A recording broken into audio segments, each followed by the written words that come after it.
Selamat datang di Kabupaten Warisan. Di sini, kekuasaan bukan dipilih, tapi diwariskan. Sejak 30 tahun lalu, semua bupati berasal dari satu nama belakang. Ya, terus-terusan Tamalompo. Sebelum saya berdiri di sini menjadi bupati Kabupaten Warisan, saya merupakan seorang ketua RT, ketua RW, dan ketua reuni keluarga besar Tamalompo. Pertama-tama saya ucapkan kepada masyarakat Kabupaten Warisan, karena kalau bukan karena kalian, dan juga kalau bukan karena keluarga saya yang memberikan serangan fajar pada saat itu, saya tidak akan dapat berdiri di sini. Lalu sedikit sebelum masuk di inti pembahasan, saya menggunakan baju dari merek Polo. Ya, mungkin kalian tahu lah harganya itu berapa. Jadi tujuan saya dan visi misi saya untuk memajukan Kabupaten Warisan adalah yang pertama yaitu menghilangkan korupsi di kabupaten ini dan juga memajukan Kabupaten Warisan. Saya siap majukan Kabupaten Warisan. Lanjutkan Warisan.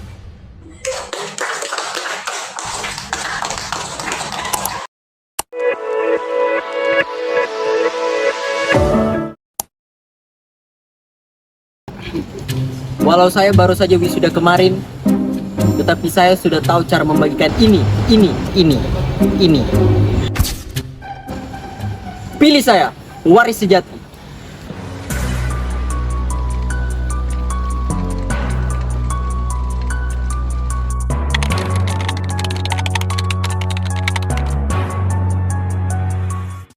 Ini pemerintah pakai konsep nostalgia kolonial kah? Kenapa tiap hujan mati lampu? Baru jalanannya saja kayak peninggalan fosil dinosaurus. Baru balihonya baru terus. Pemerintah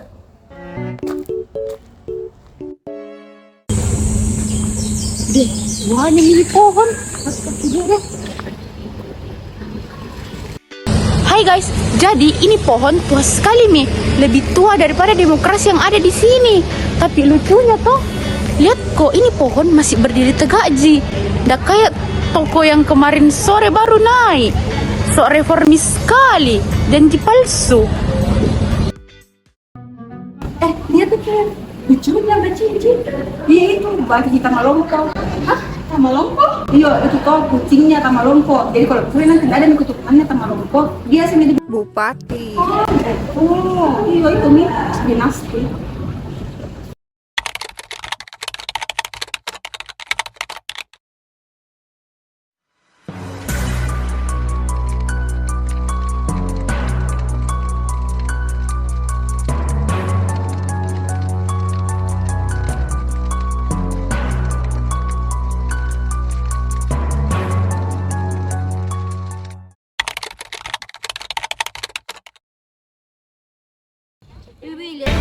Saya anggota DPD RI.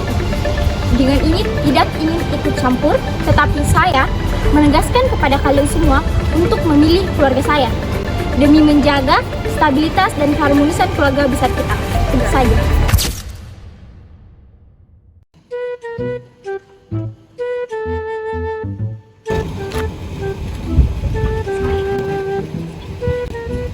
Weh, dengarkan media. Kalau kalian sudah nyaman, kalian mencari pemimpin baru. Dengarkan saja dia. Bisa juga.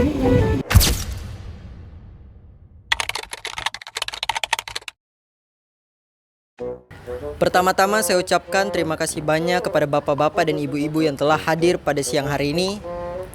Saya ucapkan terima kasih banyak karena telah memilih saya sebagai bupati di kabupaten ini. Saya akan melanjutkan warisan dari kakek saya. Saya berjanji, saya akan memajukan kabupaten ini dan menghilangkan korupsi dari kabupaten ini. Saya akan memajukan warisan. Lanjutkan warisan.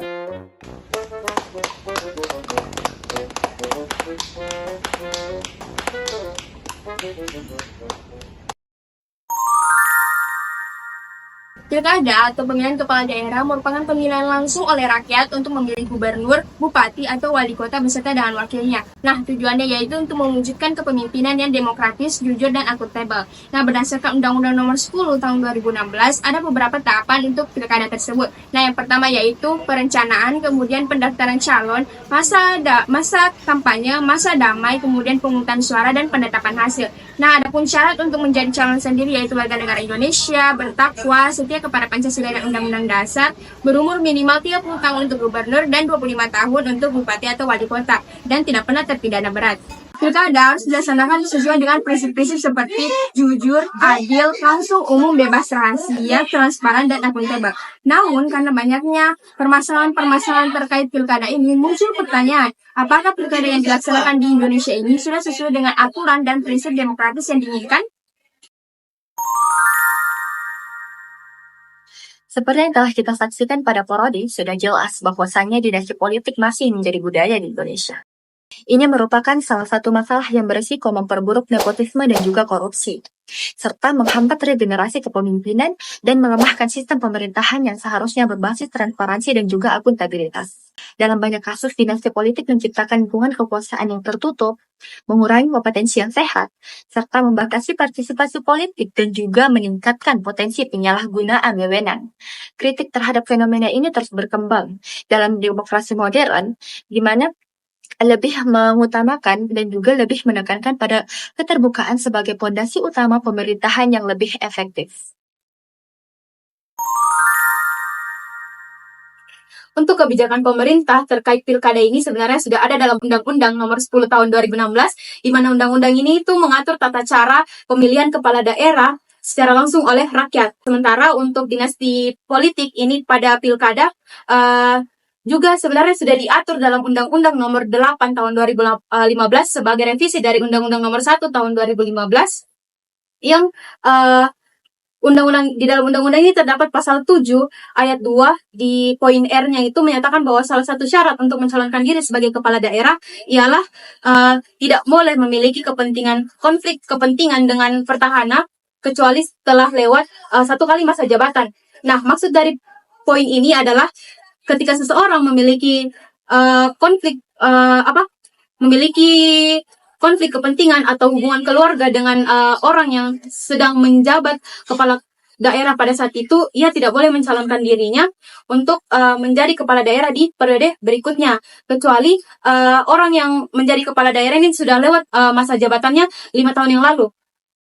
Namun, pada Undang-Undang Nomor 10 Tahun 2016 itu, Mahkamah Agung telah menghapus poin ini dalam putusannya Nomor 33 garing PPU garing Romawi 13 garing 2015 dengan alasan yang pertama itu melanggar hak konstitusional si orang ini sebagaimana yang telah diatur dalam Undang-Undang Dasar 1945 di pasal 28D itu bahwa setiap warga negara itu harus memiliki hak yang sama atau berhak memiliki kesempatan yang sama dalam pemerintahan termasuk untuk dipilih sebagai kepala daerah.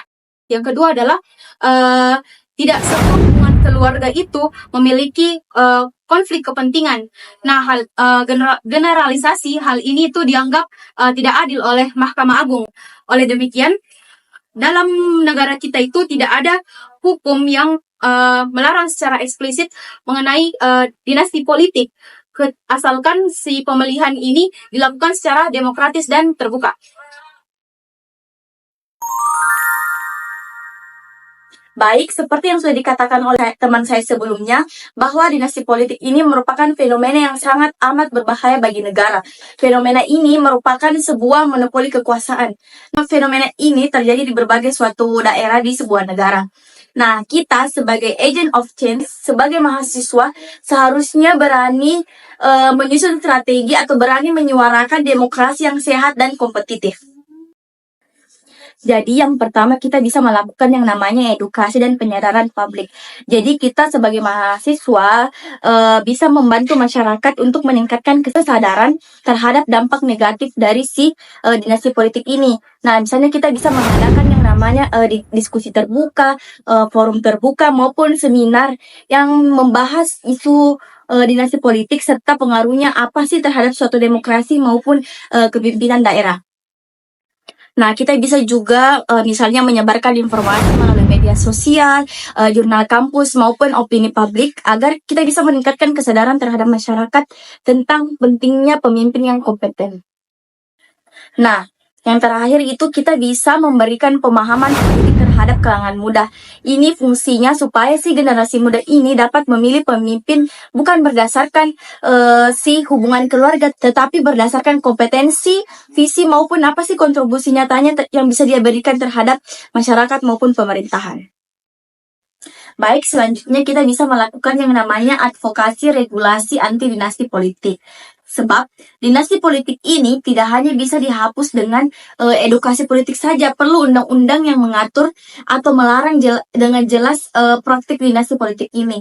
Nah, kita di sini sebagai mahasiswa bisa menjadi penggerak utama untuk mendorong lahirnya perundang-undangan yang dengan jelas melarang adanya praktik dinasti politik ini. Nah, langkah-langkah yang dapat dilakukan itu pertama adalah membentuk tim advokasi. Jadi, si mahasiswa ini dapat melakukan riset dan menyusun rekomendasi aturan anti politik. Terus yang kedua adalah melakukan audiensi dengan DPD dan DPR. Nah, tujuannya ini untuk menyampaikan aspirasi agar ada aturan yang tegas melarang keluarga petahana mencalonkan diri di jabatan atau wilayah yang sama. Politik dinasti memang tidak dilarang secara hukum, tapi kita tetap punya hak dan juga tanggung jawab untuk melawan. Nah, caranya yang pertama, kita bisa memberikan pemahaman kepada masyarakat mengenai politik. Nah, seringkali masyarakat itu dia belum paham bahaya dari politik dinasti. Dan disinilah kita bertugas untuk memberikan pemahaman kepada mereka. Misalnya melalui diskusi santai yang kita lakukan di lingkungan sekitar tempat tinggal kita ataupun di komunitas-komunitas yang kita masuki. Selain itu, kita juga bisa membuat konten edukasi di media sosial yang lucu tapi ngena. Bisa berupa TikTok, Reels, ataupun meme. Lalu yang kedua, kita bisa membuat gerakan sosial bersama-sama. Misalnya gerakan sosial yang bernama Pilih Bebas. Nah, di situ nanti fokusnya untuk menyuarakan pentingnya memilih pemimpin berdasarkan kualitas bukan karena keturunan. Lalu yang ketiga, kita bisa mendukung calon pemimpin yang bukan berasal dari dinasti. Nah, kalau kita mau ada perubahan, kita juga harus mendukung orang-orang baik yang maju. Nah, tidak perlu yang terkenal, yang penting berintegritas. Lanjutkan warisan.